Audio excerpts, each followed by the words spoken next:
people just say what they want to say. And again, at the beginning, I talked about really understanding the audience. It's not about what you want to say. It's about what can the audience hear? Where are they? What are their problems? How are you going to use examples to show that you understand them? Everybody wants to be understood. People interact with people. People sell to people, not robots, not ideas. People buy into people.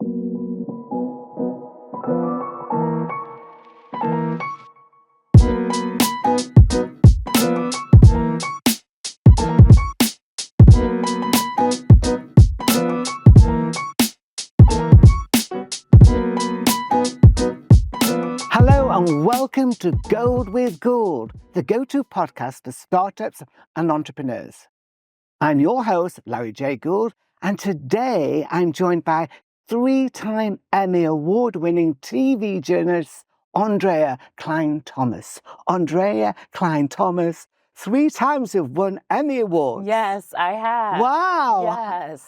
I hate you. No, I'm full of respect.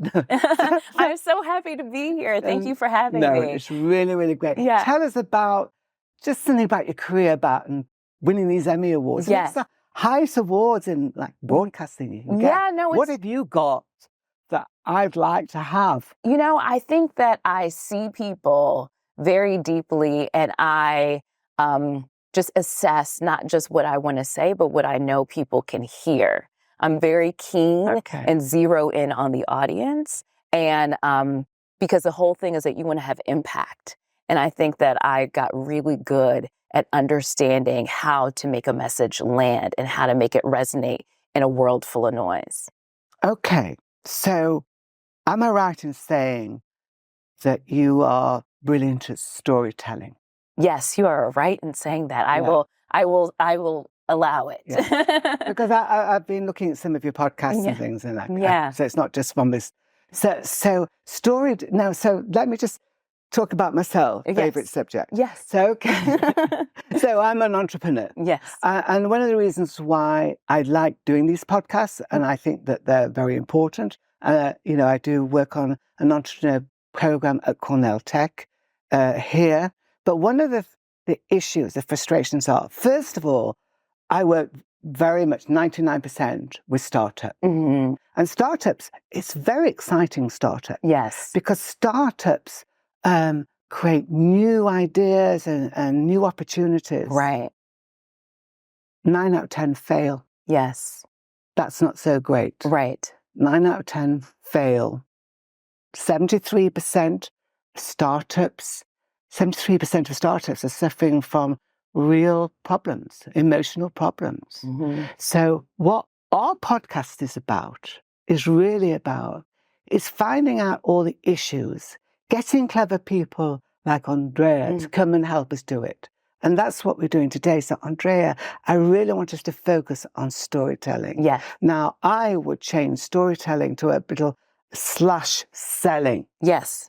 And one of the things which we've talked about on other podcasts and other times is that people out there don't like this word selling. Right. So I'd like your take on storytelling and in business, because this podcast is for the startups. Mm-hmm. That's if we could focus on that. Yes. And, the cleverer they are, and we're dealing with such brilliant people, from all sorts of different backgrounds, the worse they are at telling the story or caring enough about, is that story interesting enough to that particular person? Mm-hmm. And I think that what's really, if the idea of selling just kind of rubs you the wrong way or makes you feel very uncomfortable, you are finding your tribe.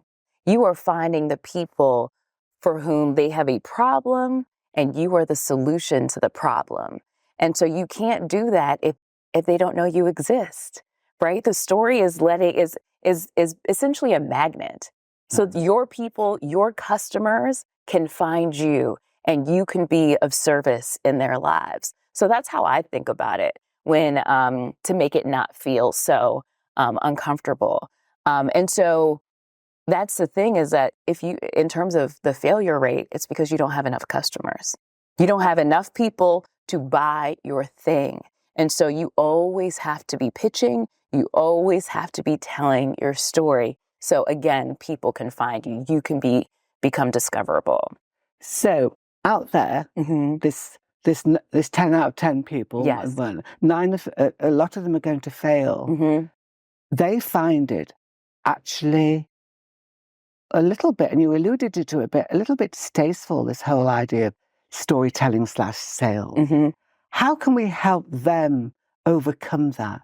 What advice have you got for them? Because they really, because sometimes as well, when you understand your product or service very well, you assume that other people will too. And people like me who are not that bright really need to understand. Can you give us some ideas about some pointers about this storytelling? Yeah, I think that's where people go wrong, because people just say what they want to say. And again, at the beginning, I talked about really understanding the audience. It's not about what you want to say. It's about what can the audience hear? Where are they? What are their problems? How are you going to use examples to show that you understand them? Everybody wants to be understood. People interact with people. People sell to people, not robots, not ideas. People buy into people. So especially at the beginning, you have to leverage your personal brand. You have to leverage your personal story a lot oftentimes to understand, why are you the person I should buy from? Why? How do you leverage your brand?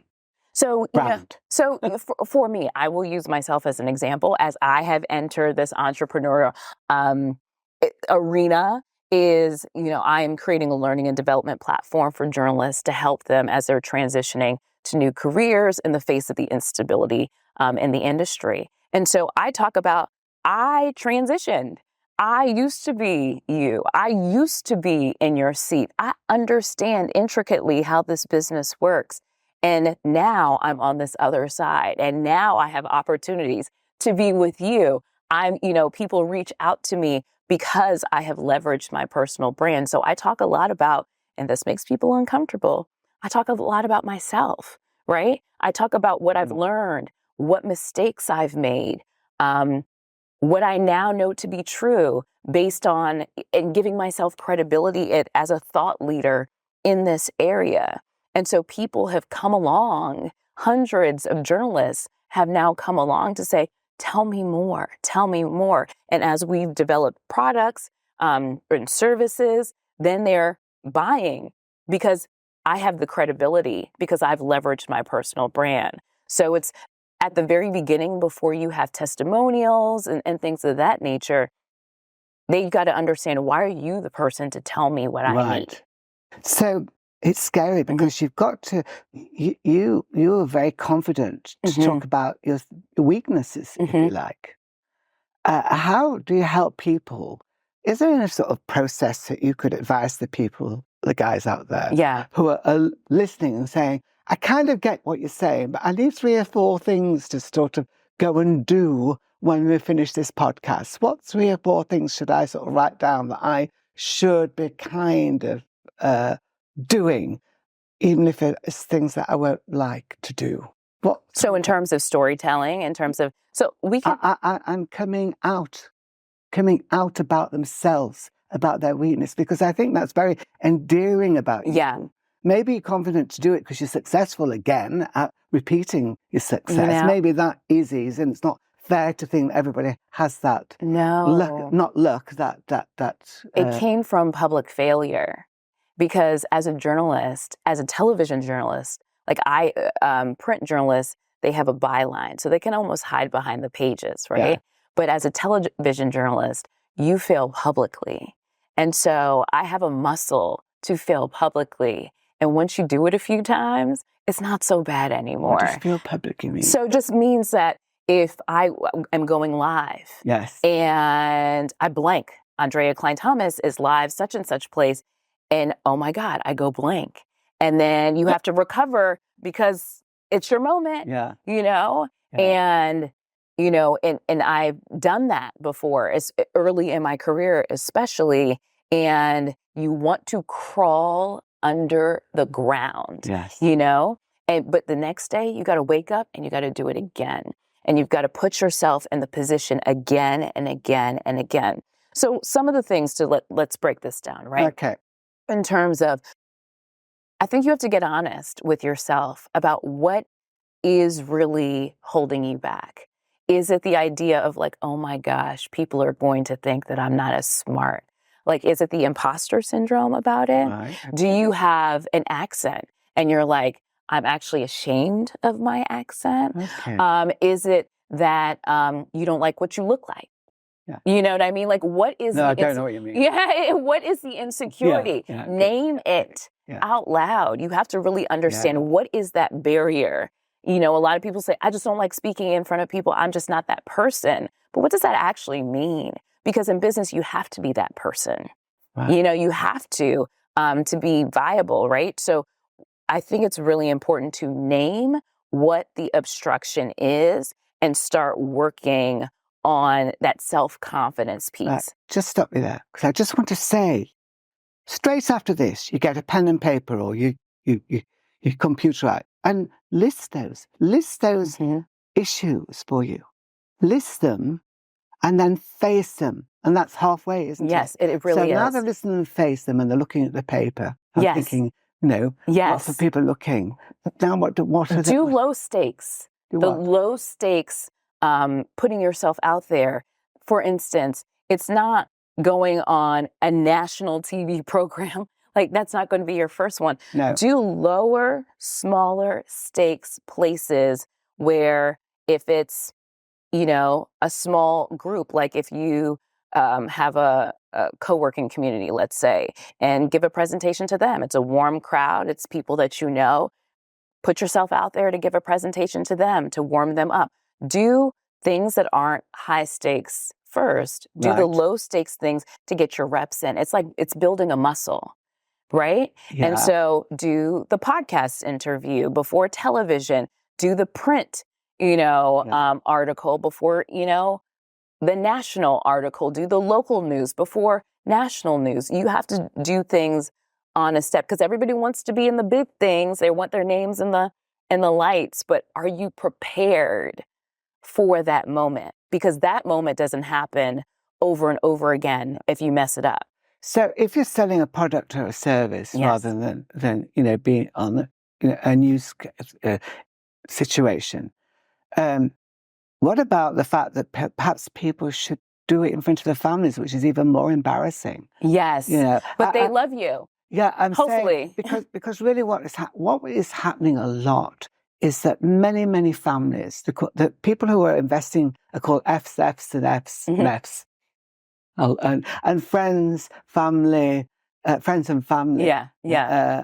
followers, and there's another, the final F is fools, and kind of stuff. But what they do, they often are giving the money because they think who they're giving it to, their child, their friend, whatever it is, they think they're very, very bright because they're being very, very bright and very successful in academia or all sorts. But one of the things that perhaps would be important is the hardest thing to do a pitch for is your family. Mm-hmm. So how do you feel about that? Did you ever put that situation? Did you do it in front of your family? I did not actually have to do a pitch. I actually, in front of my family, but I do talk to, my brother has been an entrepreneur for a very long time, extraordinarily successful. So I do tell him, and he's like brutally honest. But again, it's the reframe of feedback. I prefer to get feedback from my family of like, does this make any sense? Or have you thought about this? Because a stranger will just walk away. Or just be kind. Yes. And so, especially in the beginning, always, and not even just in the beginning, you always need the feedback to iterate and and make it stronger. Right. So I think it's just reframing of, if your fear is the feedback is just data. Those are just data points that you can consider. And some of the data points you will act on, and some of them you just leave because they don't understand it, or they might not be the target audience. You might not be able to help them in that way. But I think that's the thing, is just, it's the reframe of like, a lot of people are afraid because this worst case scenario that they've made in their mind. But again, it's like, is it so bad if they're like, I don't actually like this? You can actually ask them questions, why? Right. And it can help make your product better. Right. So Okay. yeah, like what are you fearing? So everybody, this is your next job. This is your next job. Your next job is to invite friends and family, if you like, because it's embarrassing, I think. I'm always great with strangers, but not as great always with people who are very close friends and family. And you are going to pitch your idea or your story to them. And you're going to get feedback from them. Because it's never, I don't know if you agree with me, never as hard with the strangers as it is with the people that know you. Really? Oh, man, you might have a nice family. Not that I've got a nice family, by the way. I love you all. Sorry, go on. Sorry. The thing is that your family loves you. They love you, right? And so they know you inside out, backwards and forwards. Yes. And so you can't pull a fast one on them either, I feel like.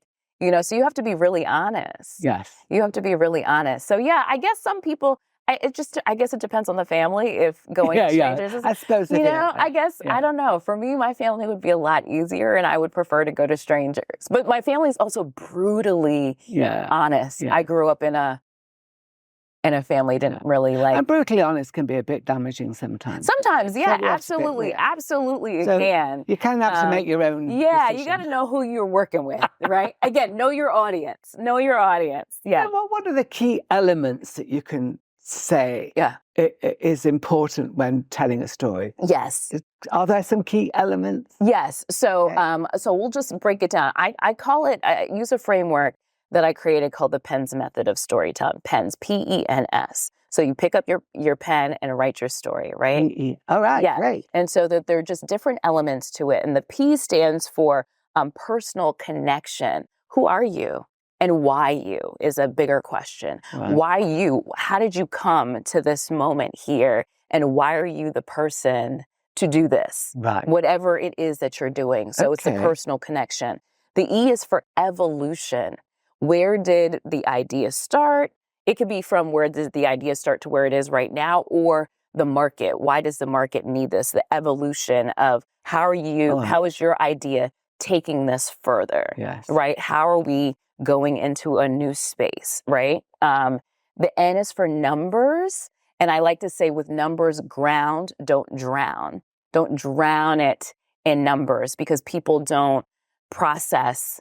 Right. If you're speaking, especially when you're reading something, people can go back and re-reference it. But when you're speaking to somebody and somebody just is rattling off these numbers, you don't retain it. So ground it, your story in numbers, don't drown it in numbers. And so numbers provide context, but they more provide credibility. So it's just not this pie in the sky. You're saying you're great according to whom, what's the data to ground the story. And the S is my favorite because it's secret sauce. Like, what is the differentiator? Why should I go to you and not your competitor? Right. And so it's really identifying your differentiator. And so those are all the elements of like the story arc. Pens. Do you mind if I steal that? Yes, you can go ahead and steal that. Claim it's my idea. Yeah, go ahead. As long as it helps more and more people feel more comfortable being rooted in their story. But if you look at, nursery rhymes as children, that's how once upon a time, long time ago, that's evolution. Yes. There was a princess. Like this is how we've been told stories from childhood. Yes. And so you're just adopting that method for this business pitch to your investor, to your customer.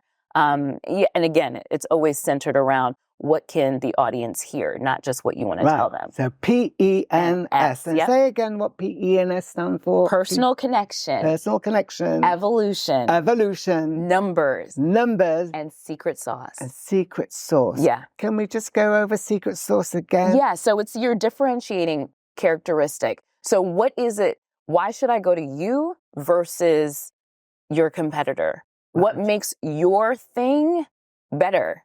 Yes. What is it? I'm not those other guys because. Right. That's what that answers. Yeah. And sometimes we in our company, it's called the irresistible company, which irresistible means too tempting and too attractive to resist. Yes, so that's it. That's the kind. It's your irresistibility. You can borrow that. Just say it's yes, yes, exactly. Make sure that exactly. Okay, so I love startups. Yes. But I really, really find it very difficult sometimes to see people struggling. Yes. So much. And as we say, 9 out of 10 don't do well, and 73%, according to a study that we've looked at, suffer from mental health issues. You've been on your own, you've changed now, you've pivoted. Have you got any advice, or are you just always happy and just one of those lucky people that never feel down or any advice about how you deal with the loneliness? It is lonely. It is lonely. Yes. Can you talk about that? Yes. I have created a brand new community. I had to get a new community because my old community doesn't understand me as much anymore. And so I am in a community of entrepreneurs. I have people that I check in with weekly. I have a friend that I just met, like brand new friend, where we check in and we talk about our businesses weekly as accountability partners. I have somebody else that I check in monthly. I'm part of this community in New York City called Luminary, which is for women. Women who are in business. So some people are in corporate, but a lot of us have started our own business, and a lot of us were in corporate settings and then started our business. We're not, in our 20s doing this. We're much older, so there's a lot more at stake. And so that has been really helpful to just be honest of, man, I had a really hard day, or I don't know how to do this thing. Can we hop on a call? And so I can learn more. But I also think I'm a very optimistic person and kind of a matter-of-fact person in saying, like, I'm okay with failure as long as I know that I've done everything possible. As long as I know that I did not let fear make decisions for me. Right. So I'm going to be uncomfortable. I have to pitch all the time. Even like comfort is not a barometer for how I act in this world, right? And so journalism has taught me how to do all of that. Yes. It has taught me how to be uncomfortable. It has taught me how to react in a moment's notice, because I reported on fires. I reported on shootings where a lot of things are happening at once, and you have to maintain your composure while it's happening, while taking in a bunch of information and deducing it all in a moment's notice. So I think journalism has really prepared me for this moment in really wonderful ways. Have you got an example of something you made a real big mistake on? Oh, God. A big mistake, and how you emotionally, again, it's really trying to, help people understand, so what's one of your big, if you can share it with us, which is one of your biggest faux pas that you've made, and it's happened and you feel terrible? Gosh, one of the biggest faux pas that I've made. Let me just think about this. I'm still new in this. I'm still very new in this.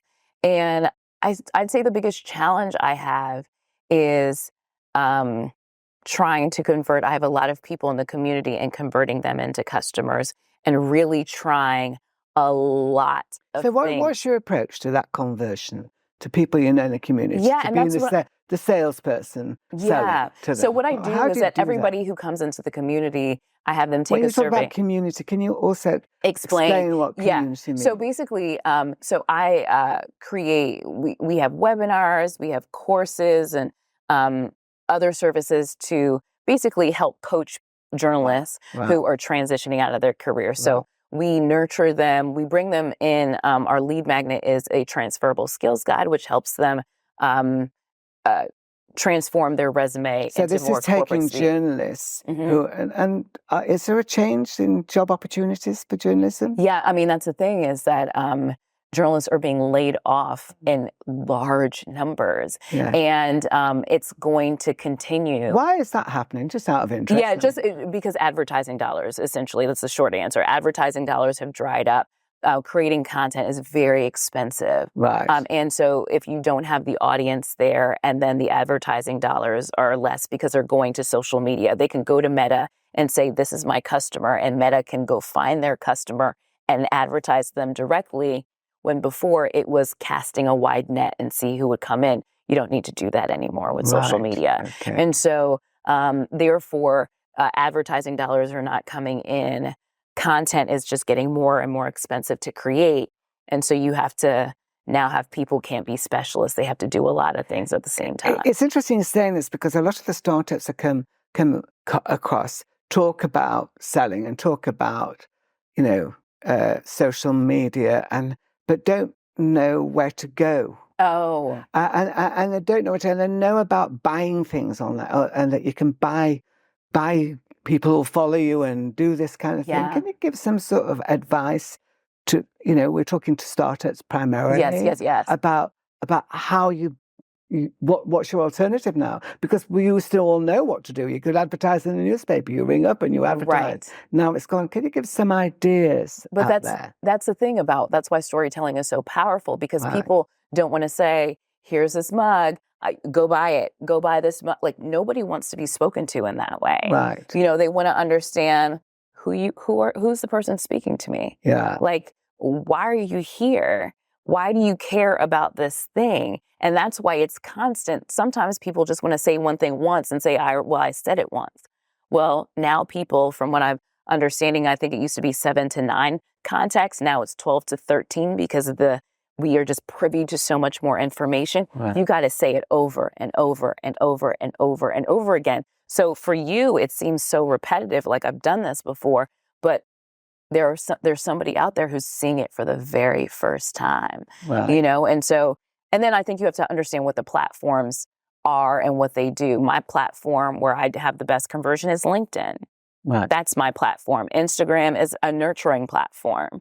TikTok, I'm not really on it as much. Maybe I'm missing an opportunity. I don't know. But as a solopreneur, I only have but so much time. Yeah. And so I need to understand where my highest conversions are and then just operate in that space. And how do they do that? How do they find it? How do you find? You try it. You try it. Right. Okay. You go on there and you do it and you see. So I was on TikTok with my podcast for a while. And you test it. I'm on Instagram. That's always kind of been my favorite place to hang out. Right. But I was like, there aren't conversions coming in. And in my CRM, people are tagged when they come in. So I know where they're coming from. And again, it's data. So then you get the data so you can make data-informed decisions. And so I saw that people, my posts were doing really well on LinkedIn, and LinkedIn is where a lot of people, it's like the sleeper, where a lot of people are on LinkedIn, but most people don't actually post. So if you post once a week on LinkedIn, the data is that you have 4 times more visibility. Well, I think it's worth just repeating that. Yes. Can you repeat it? Once a week, like just once on LinkedIn, you have 4 times more visibility. And so as a solopreneur too, and time is a currency, right? Like it's a finite resource. I want to do something once and have a larger impact. Right. You found me through LinkedIn. Your team found me through LinkedIn. Yes. It's because I talk on LinkedIn, I love LinkedIn all the time. That's mine. And so that's where I hang out a lot. But the way I tell the same stories on LinkedIn and Instagram, but I tell them totally differently because again, it's a very different audience. Just tell me about that as well. So for LinkedIn, I'm going to, the opening line matters. How can I have a catchy opening line?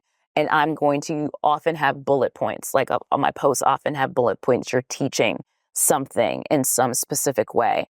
I use video. LinkedIn is prioritizing video now. So I have, that's where my podcast comes in really handy, is where often I'm linking video, but you don't have to on LinkedIn, which is great. So you can have an infographic, you can have a picture. It doesn't matter. And so that's how it's a bulleted post that's teaching something. This is what I've learned this is what I've gleaned. This is what I think you should do. A, B, C, call to action. Want to learn more? Go here. And then you get into my funnel. Where Instagram, it's more of, I'm going to take my phone and I'm just going to talk to it. Okay. And I'm going to do that. Or I'll edit a video together because I know how to edit. And so I'll just do that. So it's just it might be a little bit glossier on Instagram than it is on LinkedIn. But LinkedIn is more of like, somebody has a minute and I want them to take away, oh, let me think about that differently. Where LinkedIn is more, or Instagram for me is more of a conversation with a friend, and so that's the difference. So the social media part for a certain age group is very good, but for some of the people who are sort of not so au fait with the technology, how can they find it out? I mean, they have a responsibility. You have a responsibility to actually find out what all this jargon or some of the jargon means. Any ideas about where to find the jargon? I am a 40-year-old, I wish. 50-year-old, I wish. Ding, I wish. Per old. And I've got lots of energy and I've got great products, I've got great service. But this is all just sounding like, double Dutch to me, and it's intimidating me. And I think one of your weaknesses that a lot of people need to come to terms with, I am intimidated by all the choices of social media. I am paralyzed by it. And I do see people paralyzed. Mm-hmm. I mean, what can I do? Where can they go? I think when you first start, I do think that you need to try out different places. Yeah. Because you have to see what works. Yes. 3 months to try it out and seeing what works. Because it's not about, again, I recognize people's discomfort, but your discomfort can't make the decisions for you if you want to be successful. Yes. Because you got to go where your audience is. You got to go where your customers are, where they can find you to have a chance at viability. I think that, everybody has their own personal journey, but there are some very basic tools for success, right? There's some, I think of things in terms of an equation. What are the inputs? Work that plan, and this output will eventually happen, right? And so an input is never fear. An input is never discomfort. You got to work on that on the side. But in terms of social media, I do think that if you're not quite sure, try TikTok, Instagram, LinkedIn. For some people, Pinterest, if they have a product, Pinterest is some place to go. And I just YouTube University exists, right? The big marketers. I am taking in podcasts every time.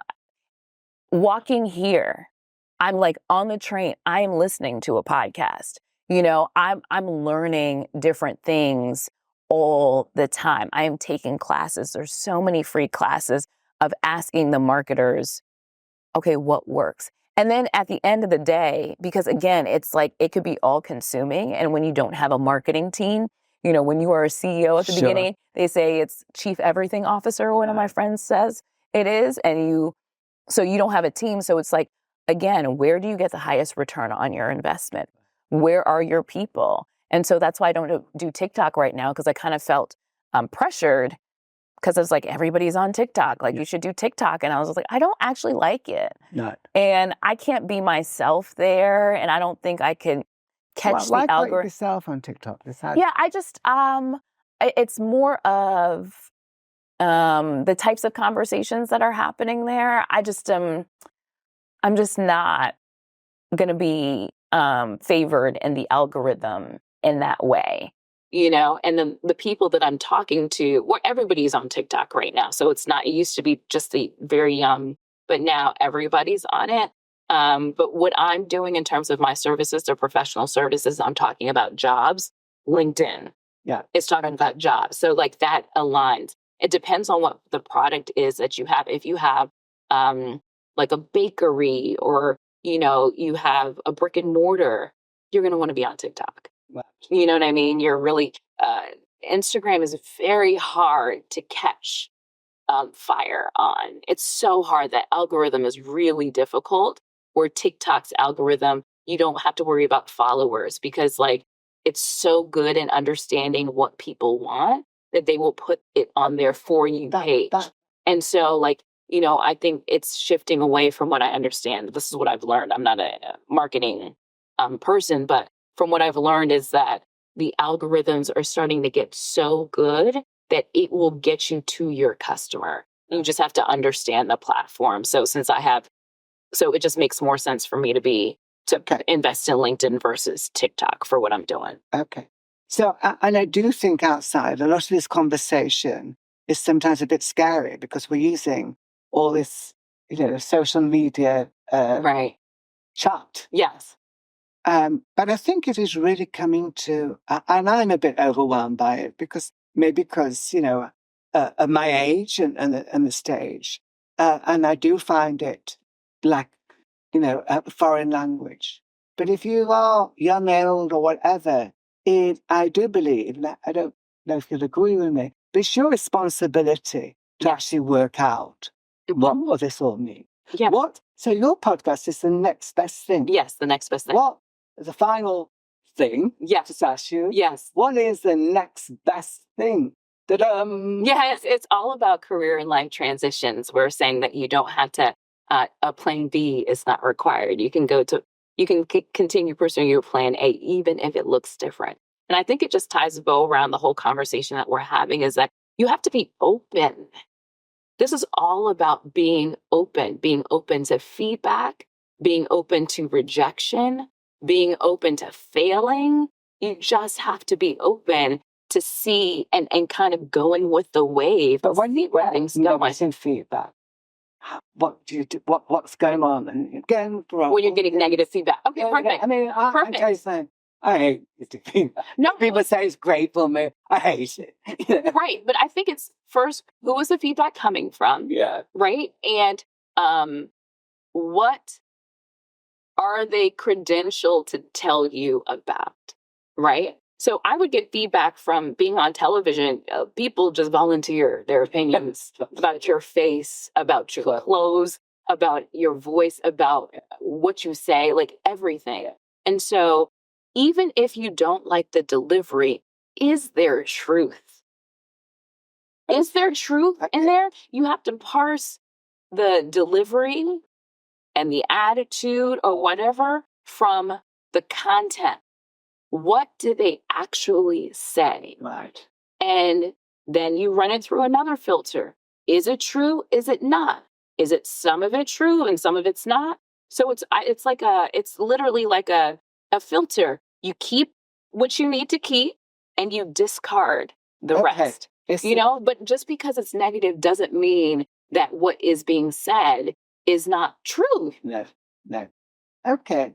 Andrea, where can people find you? As I've said, I love to hang out on LinkedIn. So Aundrea Cline-Thomas there, and also aundreact.com, aundreact.com is the easiest place to find me. That's really great.